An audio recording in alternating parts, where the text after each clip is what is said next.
Good day, people of YouTube. What's going on? The name is AK, owner of eXtremeAzure Productions, and today I'm bringing you yet another X-Talk video presentation. And today what I want to talk about is the Xbox One X. Now, as of today, I've been seeing a lot of different reviews for the hardware come out. I think the embargo lifted like a day or two ago, but basically, I've been seeing a lot of reviews from all sorts of different media websites, and the general reaction is very positive. I've seen a lot of like 4 out of 5s, 9 out of 10s, 8 out of 10s, so forth and so on. A lot of high scores. A lot of journalists are very, very pleased with the system. And this was the case even before it was sent out for review. The reaction to the Xbox One X was mostly positive from last year when it was first revealed as Project Scorpio. People were very excited for the system because of Microsoft's promise to deliver a true 4K experience, you know, quote unquote, thanks to the system's enhanced power. And to an extent, this is true because many titles on Xbox One X are running at native 4K. Now, this is not the case across the board, but it really depends on how the different studios handle it with their games. It depends on them to make use of the power properly in order to get to that 4K level, but for the most part, it is definitely a big improvement over the original Xbox One and even the PS4 and PS4 Pro. So the Xbox One X really is the most powerful system to hit the market so far. But I've talked about this whole thing with the mid-generation console upgrades before. When the PS4 Pro was first rumored and then finally confirmed by Sony, I was flabbergasted by it because it just seemed so weird. And it is weird because this is the first time something like this has happened in the home console market. We've never had this mid-generation upgrade phase like what we're going through right now. We've had systems that have been improved, like there have been revised models released, like the PS2 got revised models, PS3 and 360, they got multiple revised models, and now here we... Sorry, that was a motorbike. And now here we are with the PS4 and the Xbox One. Not only did we get revised models in the form of the PS4 Slim and the Xbox One S, but we've gotten full upgrades. These are not just revisions, these are full upgrades, capable of doing things that the original systems could not do in the form of the PS4 Pro and especially the Xbox One X. It is a big jump in power. So my whole thing, as you can see by the title of this video, is what exactly is Microsoft trying to accomplish with the Xbox One X? And the reason why I'm asking this question is because of how much they've done with this system. Microsoft didn't just go ahead and release a 4K capable Xbox One.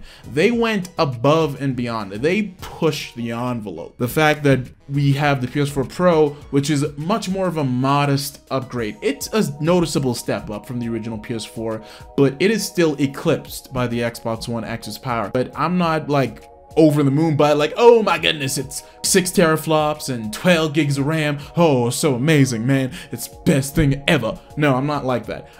I am impressed by what Microsoft has been able to do, but you really have to ask the question, why has Microsoft decided to go so above and beyond compared to Sony, which took a much more reserved approach? Now, I've been thinking about this topic for a couple of hours now, and basically I've come to the conclusion that Microsoft has done all this, that the Xbox One X truly exists not to save the Xbox One brand, but to save the Xbox brand and to give it put it in a better position for the future. Here's what I mean by that. So let's turn the clock back to 2013 when the Xbox One and PS4 were officially revealed at E3 2013. You remember that clearly. You remember that Microsoft and Sony were at they were basically two polar opposites. Microsoft was being backhand slapped by the gaming industry because it was making so many bad decisions with the Xbox One. You had the forced inclusion of the Kinect, the $500 price tag, which was a result of that forced inclusion of the Kinect, the possibility that the Kinect would be spying on you because it was quote unquote always on and, you know, always listening, always watching, a lot of people were concerned about their privacy. And then there was also the whole thing about not being able to buy used games for the system because of DRM, where you had to check in every 24 hours to the Xbox servers just for your console to stay authorized. It was all sorts of just bad decisions after bad decisions, and the whole reveal itself wasn't good because Microsoft was spending so much time trying to throw the Xbox One out there as a entertainment device that games seemed to be taking like a second place. Like, there were all this talk about TV and movies and how the Xbox One would be the center of your entertainment hub. And it was like, oh, you can do all this stuff and you can play games. It was like games were basically the icing on the cake, even though games were supposed to be the cake itself, because after all, it's a game console. Compare that to Sony's press conference, which happened a few hours later, and Sony basically just bodied Microsoft. It's like every bad decision that Microsoft was making, Sony had made a much better decision and was able to deliver a much better, much more powerful system that also costs $100 less. So Microsoft basically handed Sony the trophy before the race even started. The PlayStation 4 already won before it was even released, because when the PS4 and the Xbox One launched later that year, November of that year, they launched just a few days after each other, and the PS4 shot off in sales. The Xbox One was hurting very badly, and there was just so much negativity surrounding Microsoft and the Xbox brand at that moment, and it was terrible because Microsoft had done such a good job with the 360, and then they turn around with the One, and it was like all of the progress that they had made with the 360, which was a remarkable system. They almost completely undid everything, which is why so many Xbox fans ended up converting to PlayStation fans. So many people jumped over to PS4, which is why sales just shot right off like a rocket from the very beginning. Microsoft stopped releasing official Xbox One sales numbers, I think, from either the first or the second year of the system's life. So right now we don't really know how much the Xbox One has sold officially, but it's estimated to be somewhere in the ballpark of about 30 million to 40 million, somewhere in that ballpark. But we know officially that the PlayStation 4 has sold well over 60 million at this point. So the race has already been won, like I said. But when it comes to the Xbox One X, now we have this system where, obviously at this point, Microsoft have totally changed. The Xbox team is now being led by Phil Spencer, who has been making a lot better decisions than the original head of Xbox. He's really turned the ship around, and Xbox is in a decent position right now. Not the best, but it's in a decent position right now. And here we have the Xbox One X. It's now the most powerful system on the market. Microsoft is doing a good job of marketing it, but despite all of this, despite putting in all this effort into making the Xbox One X, despite all that research and development for the past 3 years, because development on this system started right after the Xbox One was released, and this was admitted by Phil Spencer. Phil Spencer mentioned in an interview a few weeks back that Microsoft is expecting the Xbox One S to sell more than the X. Microsoft will no doubt be dropping the price down for the holiday shopping season of the S, probably to around $250. And even if Microsoft doesn't do it officially, more than likely retailers will be doing it for the Black Friday deals and everything. So basically, you might be able to pick up an Xbox One S for as little as $250, maybe in extreme cases even $200. Whereas the Xbox One X is going to be releasing on November 7th at $500. So essentially, you can get roughly 2 Xbox One S systems for the price of one Xbox One X system, and most of these S bundles will include a game. When you look at it that way, and even with the head of Xbox admitting that the cheaper system is going to outsell this premium, more expensive system, you have to wonder, why is Microsoft going through all this trouble? Well, like, what is the purpose of this? This is the equivalent to basically like someone who is like a D average student, all of a sudden trying to push so hard to become an A student by the time graduation happens, and graduation is 2 months away.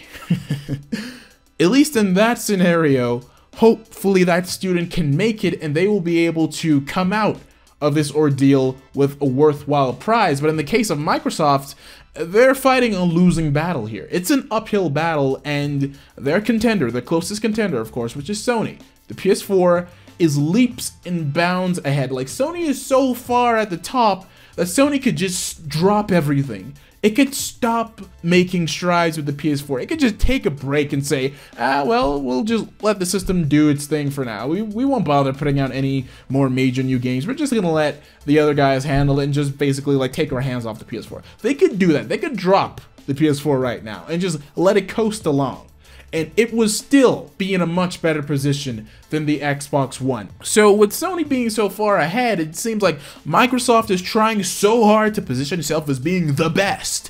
Why are you doing that, especially when you're expecting your weaker and your cheaper system to sell more anyway? Why would you even bother making this super premium high-end machine? Well, Microsoft, as I said a few minutes ago, is positioning itself to be in a much better position when this is all said and done. I honestly think Microsoft is looking at the bigger picture here. They're looking beyond this generation. In fact, they've even gone out to say that with the X releasing, you know, this is going to be the end of traditional generations, which technically, I guess, would fall in line with what the company has been doing all these years with Windows. Like, take for instance, you have Windows 7, 8, and 10. Those are the three versions of the operating system that are still truly actively being supported. Now 7, 8, and 10 are three different iterations of Windows, but they're still being, like I said, actively supported, and Windows 10 is still backwards compatible with apps and programs that were originally created when Windows 7 was the prime operating system, where there was no 8 or was no 10. So I think that's essentially what's going to happen with Xbox, where right now, like how you have the Xbox One X being able to play everything from the original Xbox One and the Xbox One S, whenever the next Xbox releases, whether that be 2, 3, 4 years from now, it will be backwards compatible with everything that was on Xbox One. You know, just to give that example, I think that's what they mean when they say that this is going to be the end of generations, where you will still have new hardware, but it's going to be directly backwards compatible with previous hardware. I think that's what Microsoft is going for here. And I'm thinking, whatever that next Xbox is going to be, Microsoft is trying to right all the wrongs that they encountered with the original Xbox One back in 2013, when things were just not good at all for the brand. They're right now trying to rebuild that. They're trying to rebuild their reputation. They're trying to rebuild trust in the Xbox brand and really trying to push it in a more positive light, so that when that next Xbox comes out, whenever that is, it will be in a much better position. Because like I said, the Xbox One lost before it was even released. PS4 already won from that E3 when both those systems were revealed. The win was already in Sony's favor. It was basically guaranteed at that point. And as we can see with the massive gulf in sales, it's obvious that the Xbox One has no chance of catching up to the PS4, no matter what Microsoft does. But if Microsoft can really rebuild its reputation right now by giving gamers this console that really appeals to the core gamers, whenever that next Xbox comes out, it will be in a much better position than the original Xbox One could ever hope to be. And I'm thinking that's what Microsoft is trying to do. They're trying to put themselves in a much better position, not for right now, but for the future. So even if the Xbox One X only ends up selling, let's say, 10 million units in its entire life cycle, 10 million units compared to the PS4 Pro, which could potentially sell, let's say, 20 million units in its entire life cycle, Microsoft would still have most likely accomplished what it really is seeking, and that is to rebuild its reputation and put it in a position to do much better from the very beginning with the next system. I think that is what the main goal of the Xbox One X is. This isn't to save the Xbox One, it's to save the Xbox brand as a whole. Now, that's just a theory. It might not come true. It might not be the case. It might actually be the case. I don't know. This is just a theory, just a game theory. But I do think it makes sense when you really think about it, because like I said, it's a losing battle. Microsoft knows that it can't push the Xbox One any further to catch up to the PS4. It's just not going to happen. That race was lost 4 years ago. But they can put themselves in a much better position for the future. Anyway, I think I'm rambling on right now. I've repeated my point so many times. I think you've got it at this point. Leave your comments down below. Tell me what you think. And if you agree with me, and if you have a different theory, please go ahead, share that below in the comment section. Until next time, I hope you enjoyed the video, and have a good one.